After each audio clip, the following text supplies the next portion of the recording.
یہودی کیا کرتے تھے کہ حالت حیض میں عورت سے بالکل کنارہ کشی اختیار کر لیا کرتے تھے، اس کے قریب بھی نہ جانا، اور کھانا پینا بھی الگ اور جھوٹا بھی الگ۔ تو بعض مذاہب میں کوئی فرق ہی نہیں تھا کہ حالت حیض عورت پاکی کی ایام میں۔ تو جب اسلام دنیا میں آیا تو صحابہ کرام کو یقیناً یہ خیال پیدا ہوا کہ بھئی اب اسلام کے اس بارے میں کیا احکام ہیں کہ جب خواتین مینسز کی حالت میں ہوتی ہیں شادی شدہ، تو کیا ہم ان سے ہم بستری کر سکتے ہیں یا نہیں کر سکتے، کیا اس کے احکامات ہیں۔ تو اللہ نے صحابہ کے سوال کو اور پھر اپنے جواب کو قرآن مجید کا جز بنا کے نازل کر دیا۔ وَيَسْأَلُونَكَ، اور یہ لوگ آپ سے سوال کرتے ہیں، عن المحیض، حیض کے بارے میں۔ تو حیض کے بارے میں سوال نہیں تھا، اصل میں سوال یہ تھا کہ حالت حیض میں زوجہ سے ہم بستری جائز ہے یا نہیں ہے، تو قرآن نے اس کی طرف اشارہ کر دیا۔ قل، اے نبی آپ ان سے کہہ دیجئے، ہوا اذن، اذن اصل میں تکلیف کو بھی کہتے ہیں، گندگی کو بھی کہتے ہیں، تو یہاں گندگی مراد ہے کہ وہ گندگی ہے۔ فاعتزلوا النساء، لہذا عورتوں سے دور رہو، فی المحیض، حالت حیض میں۔ ولا تقربوہن، اور ان کے قریب مت جاؤ، حتی یطہرن، جب تک کہ یہ پاک نہ ہو جائیں۔ تو اس میں قرآن مجید نے جو لفظی ترجمہ ہے وہ قرآن کی آیتوں کا یہی ہے کہ ان سے کنارہ کشی اختیار کر، لیکن احادیث سے ہمیں پتہ چلتا ہے کہ یہاں کنارہ کشی اختیار کرنا یہ کنایہ ہے ہم بستری کرنے سے، یعنی ان سے ہم بستری کرنا تمہارے لیے جائز نہیں ہے۔ کنارہ کشی سے وہ جو یہودی کر لیا کرتے تھے وہ مراد نہیں ہے یہاں پہ، اور اس کی تفصیل احادیث میں۔ تو قرآن نے چونکہ صاف لفظوں میں جماع کا ہم بستری کا ذکر نہیں کیا، تو صرف کنایوں سے کام لیا ہے قرآن مجید نے۔ فاعتزلوا النساء، ان سے اعتزال کرو، یعنی دور رہو ان سے۔ دور رہنے کا مطلب صرف دور رہنے سے یہ مراد ہے، صحیح حدیث ہے، نبی صلی اللہ علیہ وسلم نے فرمایا، اصنعوا کل شیء الا النکاح، حالت حیض میں اپنی زوجہ کے پاس تم جا سکتے ہو، سب کچھ کر سکتے ہو سوائے جماع کے۔ تو انٹرکورس جو اسے کہا جاتا ہے وہ حلال نہیں ہے۔ تو باقی نبی صلی اللہ علیہ وسلم نے فرمایا کہ ایسے کنارہ کشی کے بالکل اس کا جھوٹا نہ پیو اور بالکل دور ہو جانا، اس کی اسلام میں اجازت نہیں ہے، اور نہ بستر الگ کرنے کی ضرورت ہے۔ تو یہ سارے قرآن کے کنائے ہیں۔ کنایہ کا مطلب ہوتا ہے کہ آپ صرف اشاروں میں بات کر رہے ہیں، صراحتاً بات نہیں کر رہے۔ تو میں اس میں نقطے کی بات بھی بتاؤں گا کنایہ کیوں ہے، کہ فاعتزلوا النساء فی المحیض، عورتوں سے حالت حیض میں دور رہو، ولا تقربوہن، ان کے قریب مت جاؤ۔ تو یہ قریب جانا بھی اصل میں جماع اور ہم بستری سے کنایہ ہے، یعنی اشارہ ہے ہم بستری مت کرو۔ تو جماع کا صراحتاً ذکر نہیں کیا جا رہا، تو مراد وہی ہے، کنایہ میں بات کی جا رہی ہے۔ ایک جگہ قرآن میں آتا ہے لا تقربوا الزنا، زنا کے قریب مت جاؤ۔ تو ممکن ہے کسی کو اشکال ہو کہ وہاں تو ہم یہ کہتے ہیں کہ زنا کے قریب بھی مت جاؤ، تو وہاں قریب نہ جانے سے ہم حقیقی معنی مراد لیتے ہیں کہ بھئی زنا ایسا کام کرنا جو زنا یعنی زنا تک لے کر جاتا ہے وہ بھی تمہارے لیے حرام ہے، تو وہاں تو یہ ترجمہ کرتے ہیں۔ تو یہاں بھی وہی ترجمہ ہونا چاہیے، ولا تقربوہن، ان عورتوں کے قریب بھی مت جاؤ، یا مطلب کیا ہے کہ اس گھر میں بھی نہ رہو، اس کمرے میں بھی نہ رہو جہاں تمہاری جو بیوی رہتی ہے جو مینسز کی حالت میں ہے۔ تو یاد رکھیں وہاں چونکہ زنا کا لفظ اللہ نے صراحتاً ذکر کر دیا، کنایہ کی اب ضرورت نہیں ہے، لہذا وہاں لا تقربو کا مطلب لا تقربو ہی ہے، یعنی قریب مت جاؤ۔ تو زنا کے قریب مت جاؤ یہ کنایہ نہیں ہے، اس کا مطلب صاف کہ زنا تو دور کی بات ہے، کوئی ایسا کام بھی نہیں کرنا جو زنا کے قریب لے کے جاتا ہے، لیکن یہاں اللہ نے ہم بستری کے لفظ کا صراحتاً ذکر نہیں کیا، لہذا جہاں ذکر نہیں ہوتا تو وہاں اشارتاً ذکر کیا جاتا ہے، اور اشارتاً جب ذکر کیا ہے تو یہاں لا تقربوہن، یہ قرب سے خاص قسم کا قرب مراد ہے، اس سے مطلق قرب مراد نہیں ہے کہ کسی کے بھی قریب چلے جاتے ہیں۔ تو یہاں خاص قسم کا قرب مراد ہے، وہ قرب یہی ہے کہ مکمل جمع کرنا حالت حیض میں، اس کی اجازت نہیں دی جا رہی، لیکن اللہ نے اس کو گول مول طریقے سے کنائے کے ذریعے ذکر کیا ہے، حتی یطہرن، یہاں تک کہ وہ پاک ہو جائیں۔ تو یہ جو میں نے بتایا کہ حالت حیض میں نبی صلی اللہ علیہ وسلم سے صحیح حدیث سے ثابت ہے، اور اس پر پوری امت کا اجماع ہے، اتنی واضح احادیث ہیں بخاری اور مسلم کی اس بارے میں کہ حالت حیض میں آپ بیوی کے قریب جا سکتے ہیں، اور حیا کے خلاف مسئلہ ہے، لیکن اب ایک بات آ گئی تو میں بتا دوں کہ اس کی تفصیل فقہاء نے بیان کی ہے کہ جو ناف سے لے کر گھٹنوں تک جسم پہ کوئی کپڑا ڈال دیا جائے اور پھر باقی زوجین ایک دوسرے سے جو ہے وہ ریلیشن قائم کر سکتے ہیں باقی باڈی کے ذریعے، لیکن یہ کہ جو مکمل جمع ہے وہ حلال نہیں ہے اور وہ سخت گناہ ہے۔ آگے اللہ نے ارشاد فرمایا فَإِذَا تَطَهَّرْنَا، پس جب وہ مکمل پاک ہو جائیں، فَأْتُوهُنَّ، تو پھر تم ان کے پاس آؤ۔ اب یہ بھی دیکھیں ان کے پاس آؤ یہ کنایہ ہے جمع سے، یہ نہیں کہ آپ کی زوجہ جو ہے وہ جب حیض سے پاک ہوئی ہے تو آپ اب اس کے پاس جا کے چائے پی سکتے ہیں، وہاں بیٹھ کے کھانا کھا سکتے ہیں، یہ مراد نہیں ہے، یہ سب کنایہ اور اشارتاً قرآن بات کر رہا ہے۔ فَأْتُوهُنَّ، تو ان کے پاس آؤ، یعنی مطلب ان سے تم جمع کر سکتے ہو، جمع کرو ان سے، من حیث امرکم اللہ، ایسے جیسے اللہ نے حکم دیا ہے۔ تو اس سے پتہ چلتا ہے کہ جمع کا ایک ناجائز اور حرام طریقہ بھی ہے اور ایک جائز طریقہ بھی ہے۔ تو قرآن بتا رہا ہے کہ جائز طریقے سے تم جمع کر سکتے ہو، ناجائز طریقے سے جمع نہیں کر سکتے۔ وہ جائز اور ناجائز کیا ہے وہ میں انشاءاللہ بتاتا ہوں۔ ان اللہ، بے شک اللہ تعالیٰ، یحب التوابین، توبہ کرنے والوں سے بھی محبت کرتا ہے، ویحب المتطہرین، اور تطہر جو ہے نا، یاد رکھیں، دیکھیں یہاں دو لفظ استعمال ہوئے ہیں، ایک استعمال ہوا ہے طہورا یطہرو حتی یطہرنا، اس کا مطلب ہوتا ہے پاک ہو جانا، اور ایک ہوتا ہے تطہرنا، باب تکلف ہے، یعنی تھوڑا تکلف سے پاک ہونا، اہتمام کر کے۔ ایک پاک تو یہ ہے کہ بس چلو بھی پاک ہو گئے، ایک ہے کہ بہت یعنی پاک صاف رہنے کی بڑی کوشش کرنا۔ تو جو صفائی پسند لوگ ہوتے ہیں نا، وہ جب تک صفائی کا خبط ان کے اوپر سوار نہیں ہو جاتا اور تکلف نہیں کرتے، اس وقت تک پاک صاف وہ رہتے نہیں ہیں۔ تو اس لیے اللہ تعالیٰ نے تکلف کے ساتھ طہارت کا حکم دیا۔ تو اسی وجہ سے بہت سے علماء کہتے ہیں کہ اس سے حالت حیض کے بعد غسل کرنا مراد ہے، کہ اگر عورت کے 10 دن سے پہلے حیض آنا ختم ہو جائے تو عورت پر پھر واجب ہو جاتا ہے کہ وہ باقاعدہ غسل کر کے اپنے آپ کو پاک صاف کرے۔ تو یہی مراد ہے اس سے۔ اللہ نے فرمایا فَإِذَا تَطَهَّرْنَا، جب وہ مکمل پاک ہو جائیں، فَأْتُوهُنَّ مِنْ حَيْثُ أَمَرَكُمُ اللَّهُ، تو پھر اس طرح آؤ ان کے پاس جیسے اللہ نے حکم دیا۔ بے شک اللہ تعالیٰ محبت کرتا ہے توابین، توبہ کرنے والوں سے، وَيُحِبُّ الْمُتَطَهِّرِينَ، اور خوب تکلف کے ساتھ پاک صاف رہنے والوں سے۔ تو توبہ اور تطہر کا تذکرہ کیا۔ توبہ روحانی طہارت کو کہتے ہیں، اور جو تطہر ہے وہ جسمانی طہارت کو کہتے ہیں۔ یعنی اسلام یہ چاہتا ہے کہ آپ روحانی طور پہ بھی پاک صاف رہیں اور جسمانی طور پہ۔ روحانی پاکی کیا ہے کہ اگر آپ سے کوئی گناہ ہو جاتا ہے تو رو دھو کے اللہ کو منا کے راضی کر لیں، تاکہ دل جو گندا ہوا ہے وہ بھی صحیح ہو جائے۔ اور جسمانی پاکی یہی ہے کہ جسم پہ کوئی گندگی لگی ہے تو وہ پاک ہو جائے۔ تو اس میں اللہ نے حالت حیض میں عورت کو بھی حکم دیا کہ وہ بھی نہا دھو کے پاک ہو جائے جب حیض سے پاک ہوتی ہے، اور مرد کو بھی حکم دیا کہ حالت حیض میں تم گندگی کی حالت میں جمع مت کرو بیوی کے ساتھ، خون میں لت پت ہو جائے گا انسان، اور یہ گندگی ہے تو اللہ تعالیٰ پاک صاف رہنے والوں کو پسند کرتے ہیں۔ تو جو حالت حیض میں بیوی سے جمع کرتا ہے، اس کا مطلب وہ پاک صاف آدمی نہیں ہے، وہ گندگی کے وقت میں اس کے قریب جا رہا ہے، تو یہ بھی غلط ہے۔ اور اگر خدا نخواستہ کسی سے ایسا ہو گیا ہو تو اللہ نے توبہ کا حکم دیا کہ توبہ کر کے اللہ کو مناؤ، کیونکہ روحانی طور پر جو گندگی ہوئی ہے اس سے بھی تمہیں پاک رہنا ضروری ہے۔ تو اللہ کو اچھے لوگ، پاکیزہ لوگ پسند ہیں۔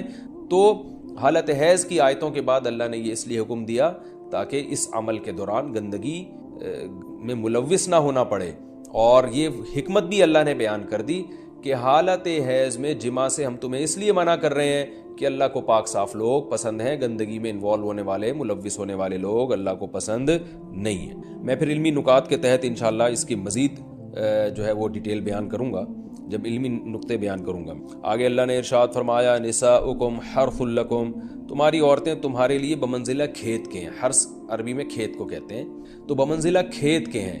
جیسے بیج ڈالا جاتا ہے کھیت میں اور اس سے پیداوار بڑھتی ہے، تو عورت کی جو ایک حیثیت ہے، نیچر نے جو اس کی ایک حیثیت متعین کی ہے، وہ بھی ایک نسل بڑھانے کا ذریعہ ہے، جس میں مرد کا جو اسپم ہے وہ بطور بیج کے ہے اور جو اولاد ہے وہ ایک پیداوار کی۔ تو اللہ نے یہ یاد رکھیں، اس آیت کو نا بہت سارے غیر مسلموں نے عورت کے خلاف بہت نیگیٹیوٹی پھیلائی ہے کہ دیکھو اسلام عورت کی توہین کرتا ہے، اس کو کھیتی سے تعبیر کرتا ہے۔ تو کچھ لفظ کسی اور زبان میں جب وہ جاتے ہیں نا تو وہ توہین کا معنی دیتے ہیں۔ عربی میں جو حرث کا معنی ہے یہ تعظیم کے لیے ہے، توہین کے لیے نہیں ہے۔ اردو میں جو کھیتی کا معنی ہے وہ توہین کے لیے استعمال ہوتا ہے۔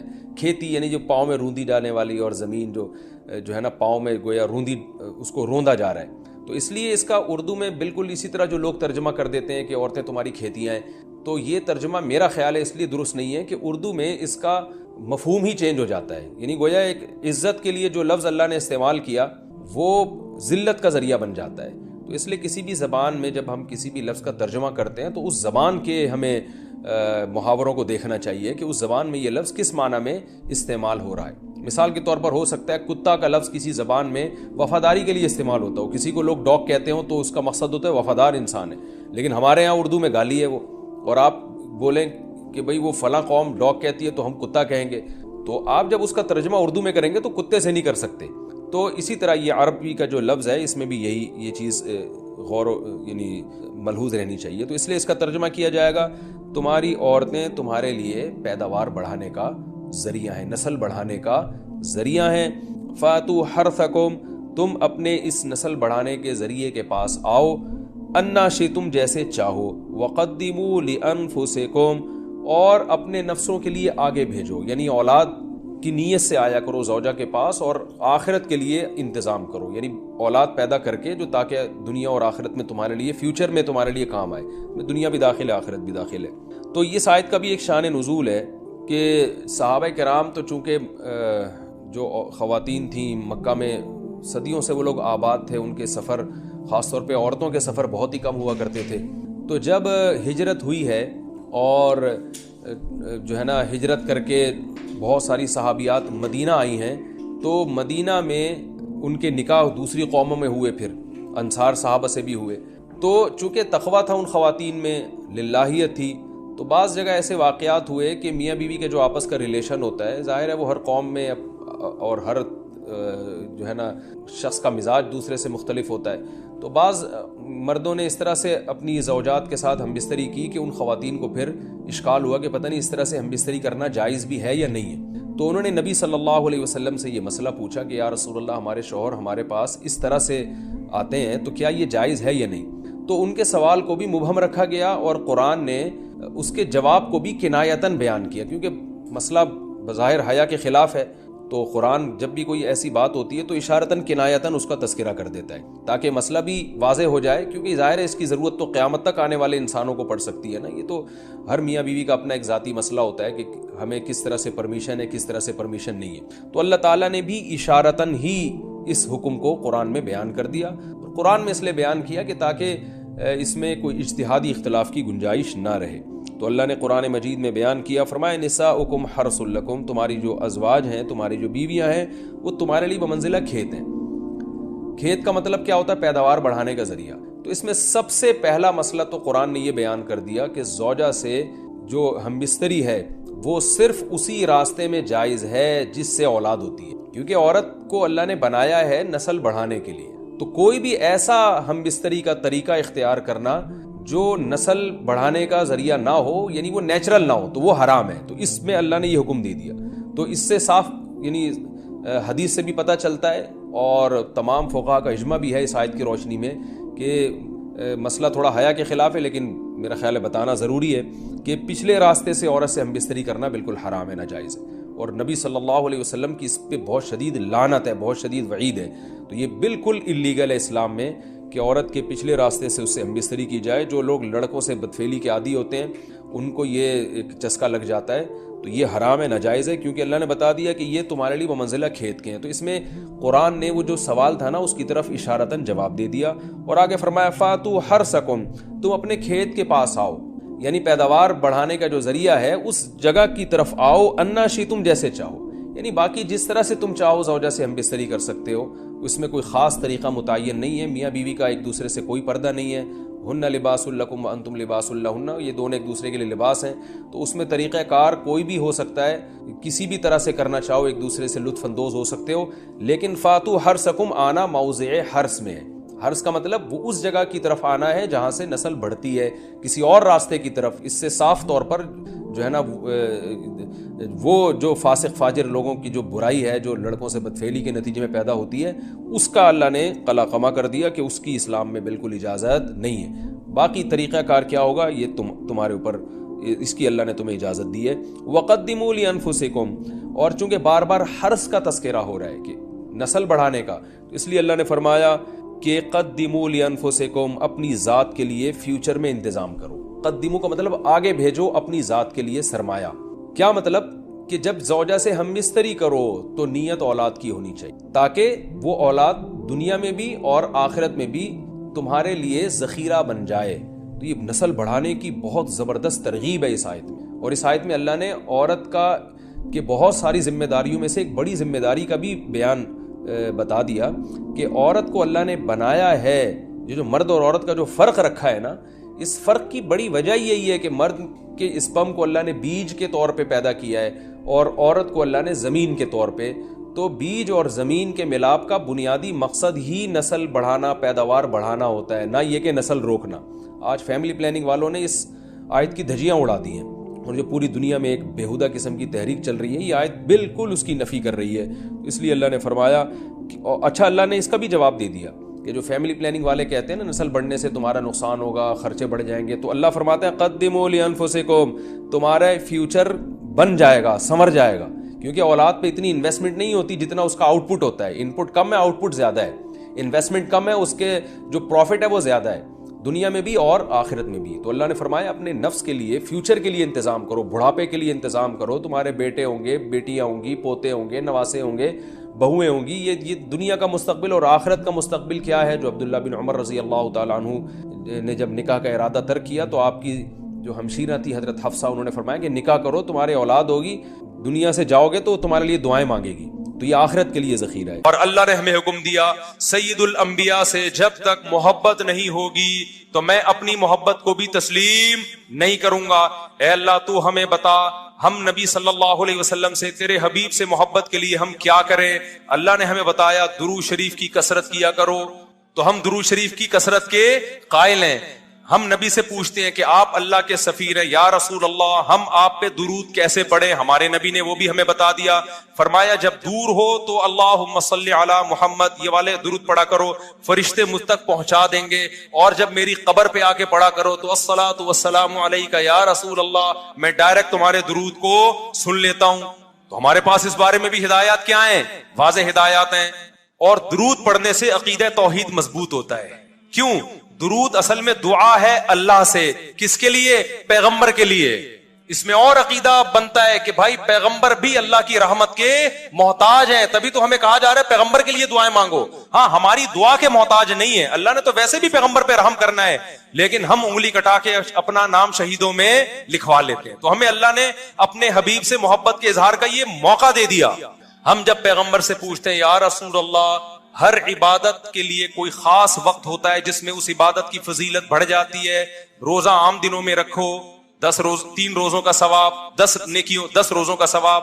رمضان میں رکھو گے تو ثواب بڑھ جائے گا. تو یا رسول اللہ ہم آپ پہ جب درود پڑھے تو کوئی ایسا دن ہے، کوئی ایسا ٹائم ہے جس میں درود پڑھنے سے ہمیں ثواب زیادہ ملے گا؟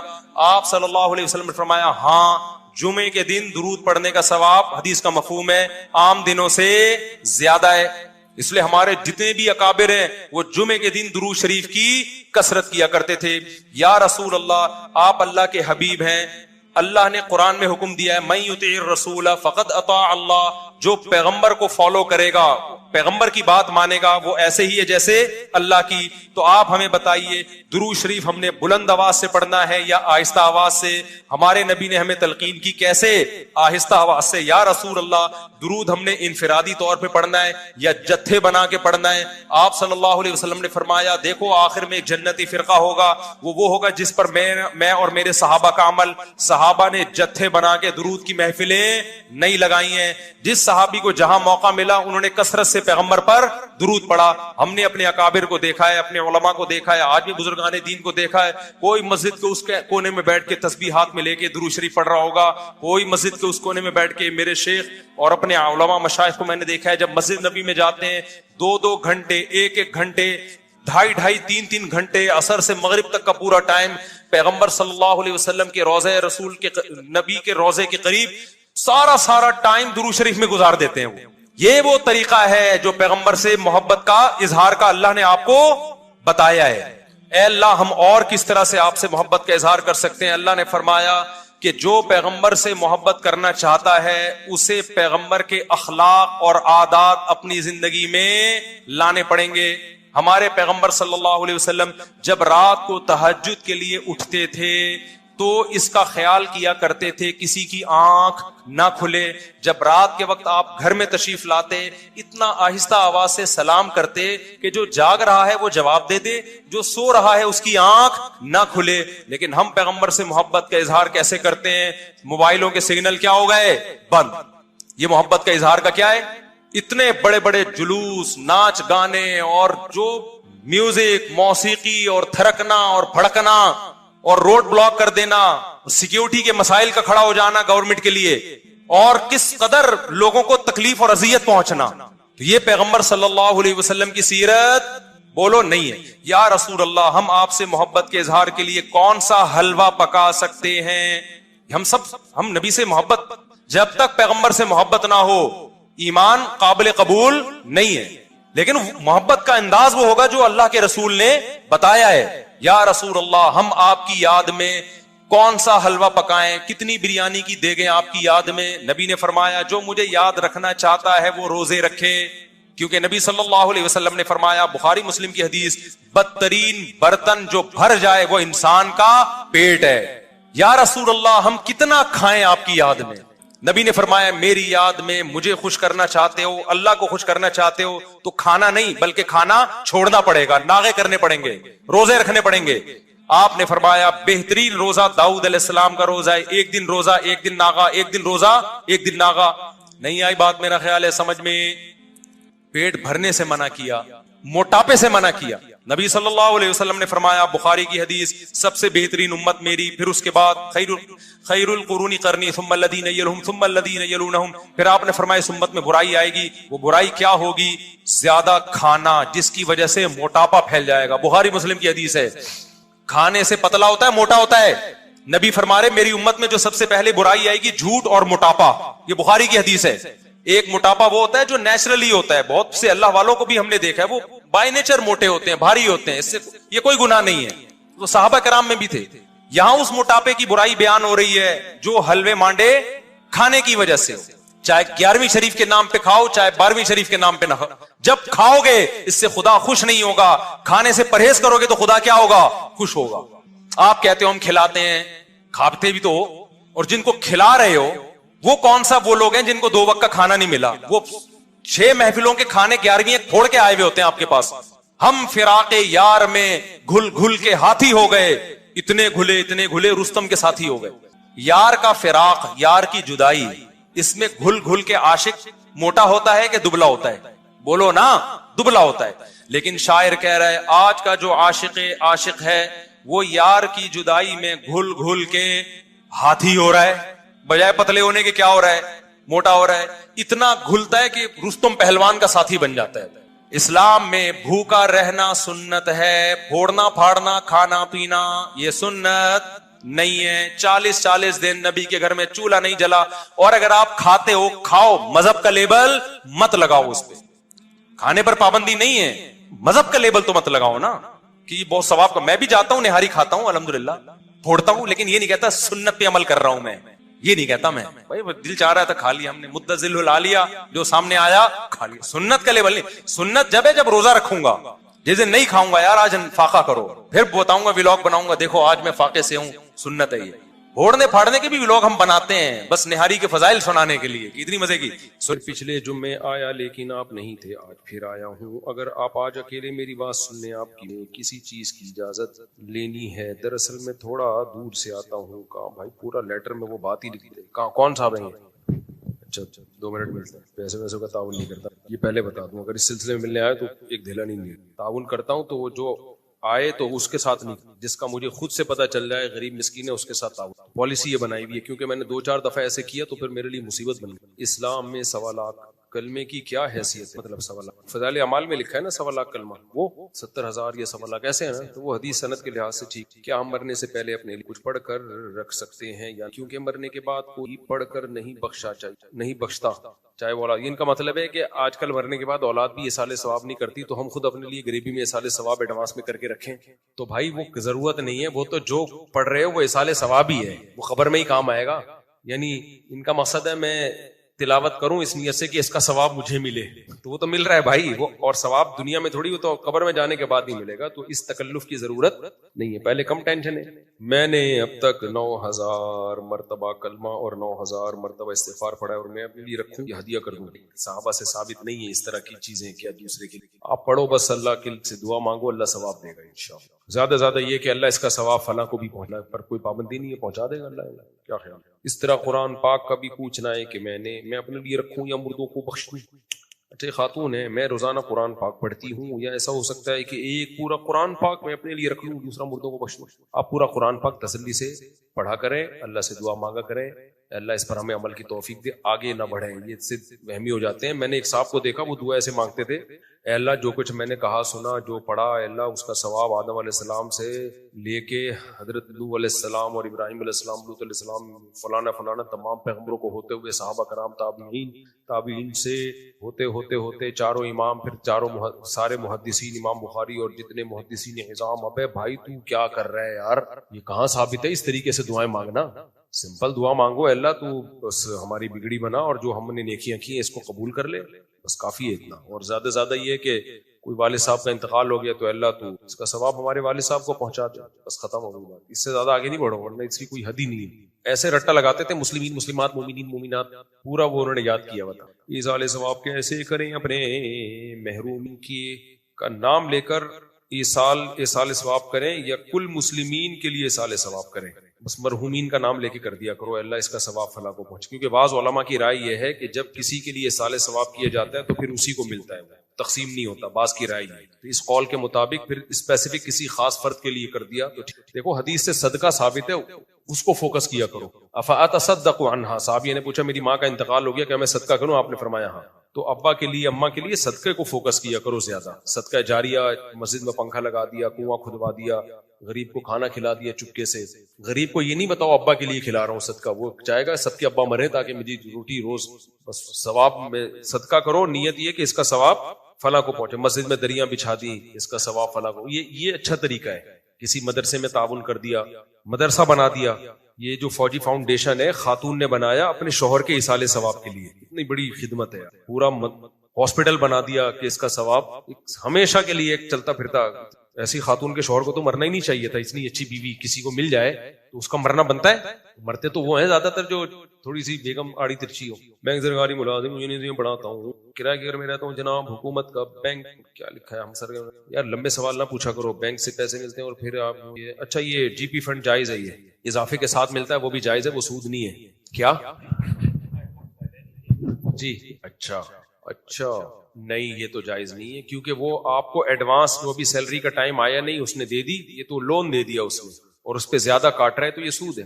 اگر ایڈوانس سیلری ہے تو کٹوتی کس بات کی ہو؟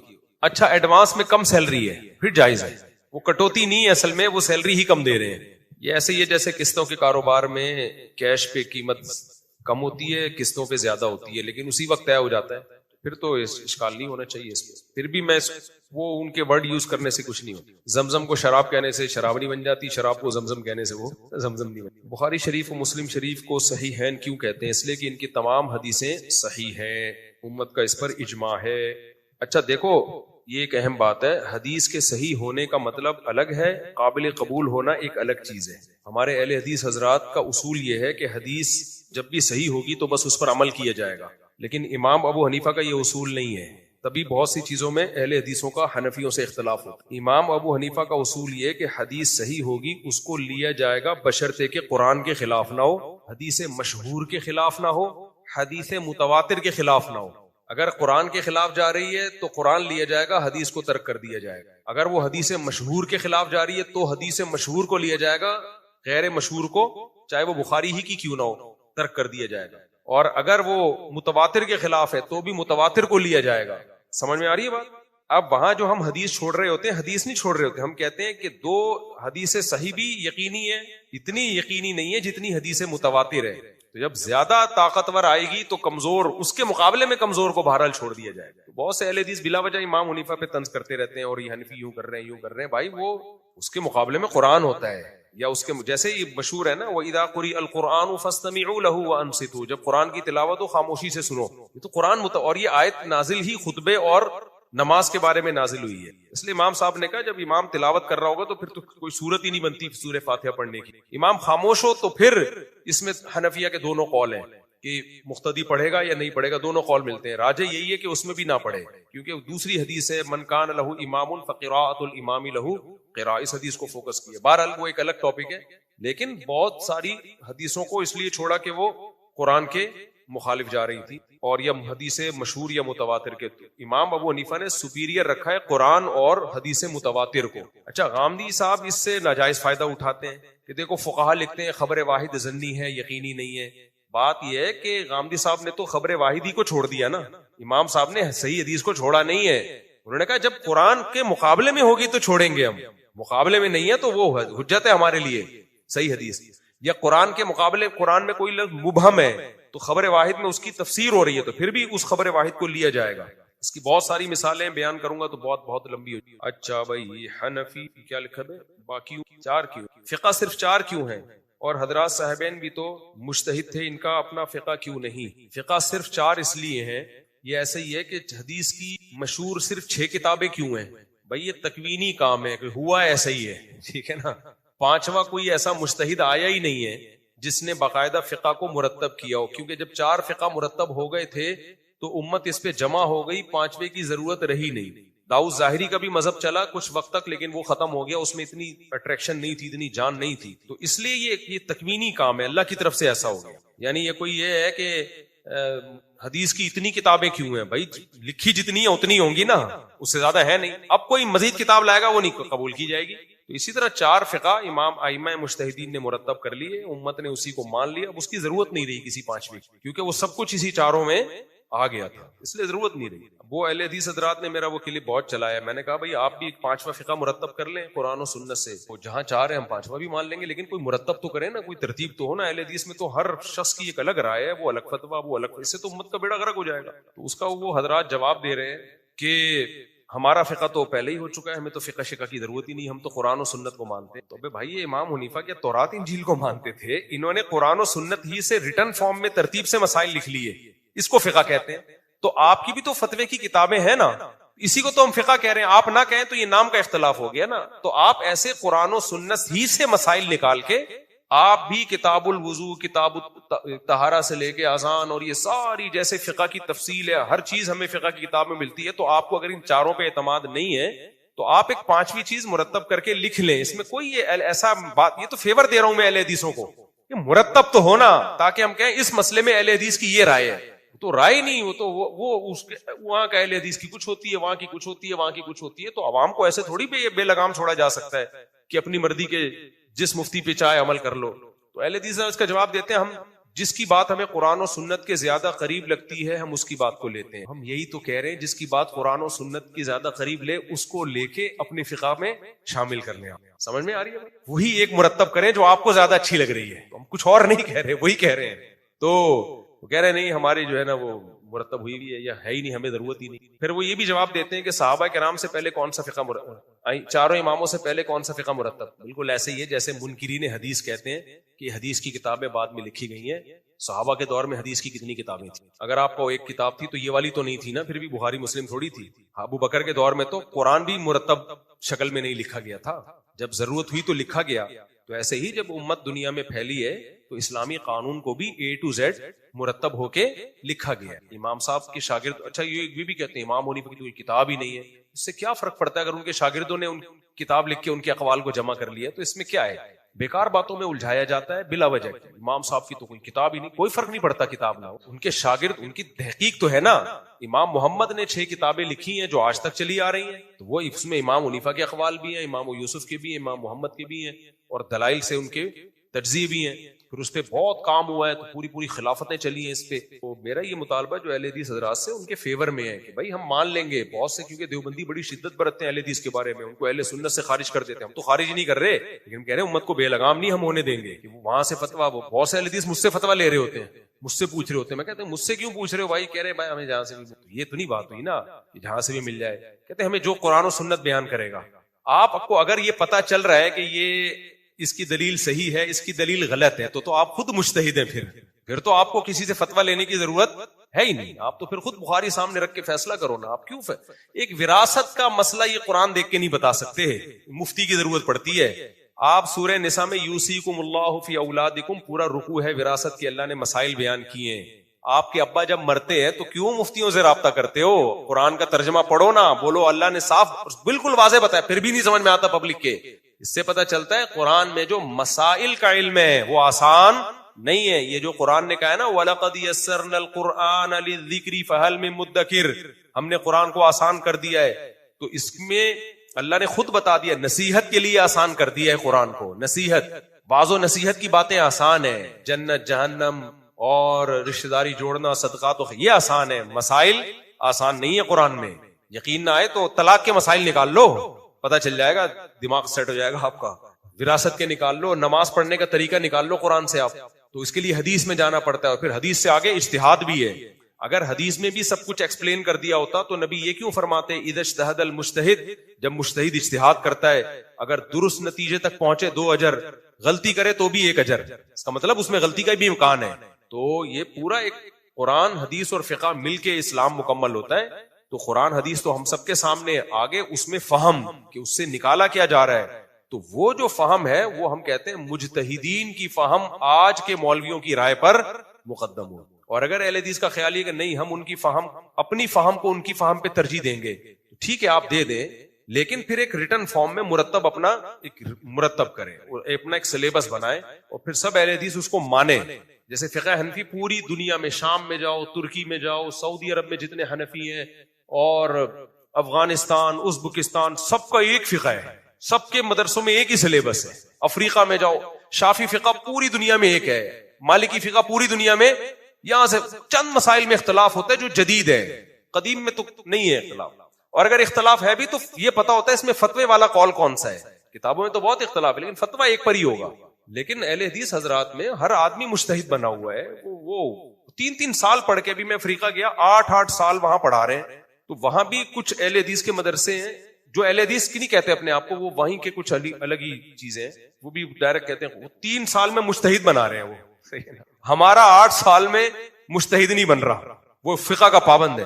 وہ 3 سال میں مجتہدین بن رہے. تو ہر شخص ایک راکٹ بنا ہوا ہے, ہر شخص ایک بم بنا ہوا ہے, کسی بھی وقت کچھ بھی فتویٰ دے سکتا ہے. وہ یہ اسلام کا نقصان ہوگا. تو اہل حدیث میں جو علماء ہیں جو یہ سمجھتے ہیں کہ ہمارے اندر اجتہاد کی صلاحیت ہے, ہمیں کسی کی اتباع نہیں کرنی ہے, تو نہ کریں. وہ آپ اگر سمجھتے ہیں, پبلک کو آپ وہ راستہ بتائیں جس میں امت کا اتحاد. پبلک کو آپ یہ بتائیں بھائی میری رائے تو یہ ہے, لیکن چونکہ اس میں مجتہدین کی رائے کچھ اور ہے, تو قرآن و سنت تو انہوں نے بھی سمجھا, میں نے بھی سمجھا, میری رائے یہ ہے. اب اگر آپ کو مجتہدین کی رائے صحیح لگتی ہے آپ اس کو فالو کرو. تو میں تو یہی کہوں گا بھائی میں تو اپنی رائے پہ بھی مجتہدین کی رائے کو ترجیح دیتا ہوں. پھر اہل حدیث کہتے ہیں ہم اپنی رائے نہیں لیتے, ہم سلف کی رائے کو لیتے ہیں. ہم قرآن و سنت میں اپنی نہیں اسلاف کی رائے کو لیتے ہیں. یہ بھی غلط ہے. اسلاف کی رائے کو سب سے زیادہ ان 4 اماموں نے فالو. اگر آپ اسلاف کی رائے کو لے رہے ہوتے تو پھر آپ عورتوں کی سمٹ کے نماز کے قائل ہوتے, مردوں کی طرح نماز کے قائل نہیں ہوتے, کیونکہ اسلاف عورتوں کے سمٹ کے نماز کے قائل. اگر آپ اسلاف کی رائے کو آپ لے رہے ہوتے تو آپ 20 رکعت تراویح کے قائل ہوتے. 20 کے قائل نہ بھی ہوتے تو کم سے کم 16 کے قائل ہوتے آپ, کیونکہ اسلاف میں ہمیں 8 رکعت تراویح پڑھنے والے لوگ نہیں ملتے. اسلاف نے اس کو تراویح کا نام دیا اس لیے کہ 8 تھی نہیں, کیونکہ تراویح کا لفظ 8 رکعتوں پہ بیٹھتا ہی نہیں ہے. اگر آپ اسلاف کو پہ چلتے تو آپ 3 طلاق کو 1 نہ کہتے. میں نے اس پہ کتنی دفعہ کلپ ریکارڈ کروایا بھائی, 3 طلاق کو 1 کہنا اسلاف میں کسی کا مذہب نہیں ہے. اس پہ ایک بریلوی عالم نے میرے خلاف کلپ کہا کہ فلاں کا بھی رائے ہے, فلاں کی بھی رائے ہے, فلاں بھی صحابی کا فتویٰ ہے 3 1 ہوتی ہیں. تو اتنے کمنٹس میرے خلاف نیگیٹو کہ مفتی صاحب نہ پھینکنے کے ماہر ہیں, اتنی بڑی بات کر دی, حالانکہ انہوں نے تو اتنے حوالے دیے. بھائی انہوں نے نام بتائے ہیں, کوئی سند نہیں پیش کی ہے. میں بھی کہہ دوں عبداللہ بن مسعود 3 کو 1 کہتے تھے, عبداللہ بن عباس 3 کو 1 کہتے تھے, حضرت اکرمہ 3 کو 1 کہتے تھے, فلاں 3 کو 1. لوگ کہیں گے ابے اتنے حوالے دے دیے. ابے سند تو دکھاؤ کہاں ہے, یہ کس نے لکھا ہے اور اس کا ریفرنس کیا ہے. کوئی ریفرنس نہیں ہے. کوئی بھی کہتا ہے نا ابن عباس 3 کو 1 کہتے تھے یا فلاں 3 کو, کوئی بھی نہیں ہے. کوئی سند دکھا دے. ضعیف سند کیا, سند ہی نہیں ہے سرے سے. صحیح ہے نا, ایسی ہوائی باتیں. تو دعویٰ کرنا آسان ہوتا ہے, باتیں کرنے پر گورنمنٹ کی طرف سے کوئی پابندی نہیں ہوتی. لا يعجبنك من خطیب خطبۃ حتى يكون مع الكلام دلیل. شاعر نے کہا ہے کہ کسی خطیب کا خطبہ, اس کا اسٹائل تمہیں دھوکے میں نہ ڈالے جب تک کہ اس کے اپنے دعوے پر اپنی بات کے ساتھ دلیل پیش نہ کر دے. تو وہ دلیلیں دے رہے ہوتے ہیں, فلاں دیوبندی نے بھی لکھا 3 1 ہوتی ہیں, اور فلاں صحابی کا بھی رائے تھی, اور فلاں محمد بن اسحاق کی بھی رائے تھی کہ 3 1 ہوتی. محمد بن اسحاق امام کب سے ہو گیا فقہ کا بھائی؟ وہ تو ایک راوی ہے, مورخ ہے محمد بن اسحاق, جس کے بارے میں بڑا اختلاف ہے کہ وہ ثقہ تھا بھی یا نہیں تھا. اگر اس نے 3 کو 1 کہہ دیا تو وہ تو عام لوگوں کی طرح کا ایک شخص ہے. وہ تھوڑی اتنی بری, مورخین کی ایسی ویلیو تھوڑی ہوتی ہے. امام احمد حنبل کہتے ہیں محمد بن اسحاق کی حدیث احکام میں حجت ہی نہیں ہے. تو جس کی حدیث فقہی مسائل میں حجت نہ ہو, اس کو آپ نے امام کیسے بنا دیا؟ عوام دیکھ رہی ہوتی ہے فلاں بن فلان کی بھی یہی رائے ہے, فلاں بھی. تو بھائی وہ اتنی بڑی چیز نہیں ہے کہ ان کی رائے کو کوئی ویلیو دی. تو اس لیے دعوے ہی دعوے ہیں, کوئی بات ہے نہیں. اچھا میرے بھائی مفتی صاحب, آپ شادیوں اور فطرت میں مگر بہت سے بزرگوں اور اسکالرز کہہ رہے تھے کہ شادیوں لذت سکون میں پڑھنے کا, جو لوگ اللہ کی رضا جہاد وغیرہ کے لیے ہر وقت تیار رہتے ہیں اور زندگی سے پیار نہیں کرتے تو لوگ کام کرتے. تو یہ سن کر سمجھ نہیں آتا کہ کیا کرنا ہے کیا درست ہے, میرا کھوپڑا گھوم جاتا ہے احساس ایکم. ان کا کہنا یہ ہے کہ آپ شادیوں کی ترغیب دیتے ہو, بچے پیدا کرو, شادیاں نیچر والی زندگی کرو. بعض علماء کہتے ہیں کہ پھر دین کے کام کا نہیں رہنی, جہاد میں جاؤ. یہ بھائی صاحب یہ صحابہ جہاد بھی کرتے تھے, دے دنادن شادیاں. نبی سے زیادہ کسی نے دین کا کام کیا ہے؟ 9 بیویاں ایٹ اے ٹائم رکھی, کیونکہ دین شادیاں چھوڑ کے دین کرنا یہ رہبانیت ہے. یہ کیا ہے؟ یہ پادریوں کا فلسفہ ہے. پادریوں کے ہاں ایک بھی شادی نہیں ہوتی تھی, دین کے لیے وقف کرو. پھر اس کے جو سائیڈ ایفیکٹ سامنے آنا شروع ہوئے تو اب انہوں نے کر لے, اس سے تو بہرحال انہوں نے اجازت دی. سارے پادری نہیں, کچھ پادری ایسے پکے. وجہ اس کی یہ کہ اسلام سب چیزوں کو فوکس کرتا ہے, سب چیزوں کو فوکس کرتا ہے. تو اسلام نے دین کے کام کے ساتھ ساتھ شادیاں کرنے کا حکم اس لیے دیا ہے. پہلی بات, جہاد میں تو سب سے زیادہ ضرورت ہے شادیوں کی, کیونکہ جہاد میں سب سے زیادہ مجاہدین شہید ہوتے ہیں. اگر بعد والے مجاہدین شادیاں نہ کریں تو ان بیواؤں کا کیا ہوگا؟ ان کے لیے ٹرسٹ بنیں گے, سارا چندہ جو جہاد میں خرچ ہونا تھا بیواؤں کی کفالت میں خرچ ہوگا. پھر ان کی عزتیں کیسے؟ تبھی صحابہ کے دور میں ایسے بھی ہوا ہے, ایک جنگ میں 10,000 مجاہدین شہید ہوئے ہیں, ان کی بیواؤں کا مسئلہ کبھی کھڑا نہیں ہوا. فوراً ایک ایک نے 2-2 3-3 کر کے ان کو نمٹا دیا. وہ شہید ہوا, تیسرے نے کر لی.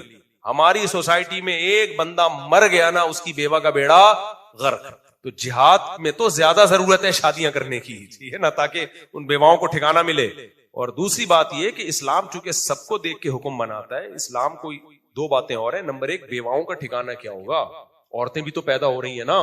اگر آپ دین کے کام میں لگ گئے, مثال کے طور پر آپ نے کہا میں بد نظری کے خلاف بیانات کروں گا, زنا کو سوسائٹی سے ختم کروں گا, میں فل جت جاؤں گا, اس میں شادیاں وادی نہیں کروں گا. تو آپ کتنا ہی بیان کر رہے ہوگے نا, جب لڑکیوں کی طلاق ہوگی, بیوہ ہوں گی, وہ خود زنا پہ مجبور ہوں گی. آپ نے یہ ایسے ہے جیسے میں چوری کی روٹی کے خلاف بیان کروں گا, کھانا نہیں کھانے دوں گا, تاکہ میں پورا بیان چوری کی روٹی کے خلاف میرا بیان.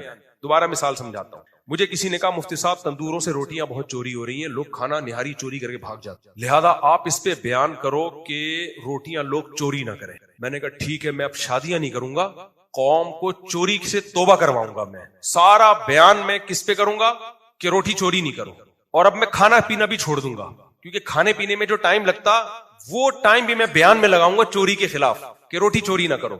نتیجہ کیا نکلے گا؟ جب مجھے بھوک لگنا شروع, کیونکہ میں بھی آدمی ہوں, میرا بھی پیٹ ہے, سب سے پہلے خطرہ یہ کہ میں جو بیان کر رہا ہوں نا وہ خود ہی چوری میں پڑے گا. ایک دن دل برداشتہ ہو جائے گا, یار برداشت سے باہر ہو گیا, چوری کر کھا روٹی. اور جن کو میں بیان کر رہا ہوں نا چوری نہیں کرو, ان کو بھی میں نے منع کیا, کھانا کھانے میں نہیں لگنا, روٹیاں خریدنا, لائن میں لگنا, یہ ٹائم ویسٹ. سارا فوکس دین کی خدمت میں لگاؤ, چوری کو سوسائٹی سے ختم کرو. خدا کی قسم وہ خود چور بن جائیں گے تھوڑے دنوں میں, کیونکہ بھوک ختم نہیں ہو سکتی. تو اب دین کی خدمت میں زنا ختم کرنا ہے یا نہیں؟ تو میں نے کیا کیا, زنا کو فوکس بنایا کہ میں زنا سوسائٹی سے ختم کروں. اب میں نے دیکھا یار میرا ایک شاگرد نے شادی کر لی ہے, اب وہ زنا کے خلاف تو بیان زیادہ کر نہیں رہا. پہلے 1 گھنٹہ بیان کرتا, آدھے گھنٹے بعد گھر سے فون آ جاتے انڈے لیتے ہوئے آئیے. میں نے کہا تو طلاق دے, اکیلا زندگی گزار. کیا وہ خود زنا میں پڑے گا کہ نہیں پڑے گا؟ تو یہ آپ کی بنایا ہوا فلسفہ ہے کہ ہم دین کی خدمت کریں گے, شادیاں نہیں کریں گے. بھائی شادیاں کرنے سے سوسائٹی میں جرائم کم ہوتے ہیں, زنا ختم ہوتا ہے, چوریاں کرپشن کم ہوتی ہیں, ڈرگز, کیونکہ خاندان بنتا ہے تو بہت ساری چیزوں سے ایک دوسرے کو روکتا ہے. تو اسلام کو پتا ہے کہ شادیاں کرنے سے دین کی خدمت زیادہ ہوگی.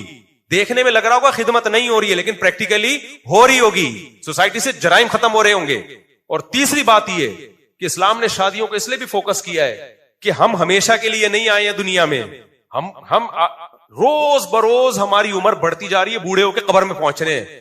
اسلام کہہ رہے آپ جتنی بھی دین کی خدمت کر لو, نئی نسل نے آنا ہے, تو آپ کی نسل آئے گی, وہ آپ کے مذہب پر, آپ کے عقیدے پر ہوگی.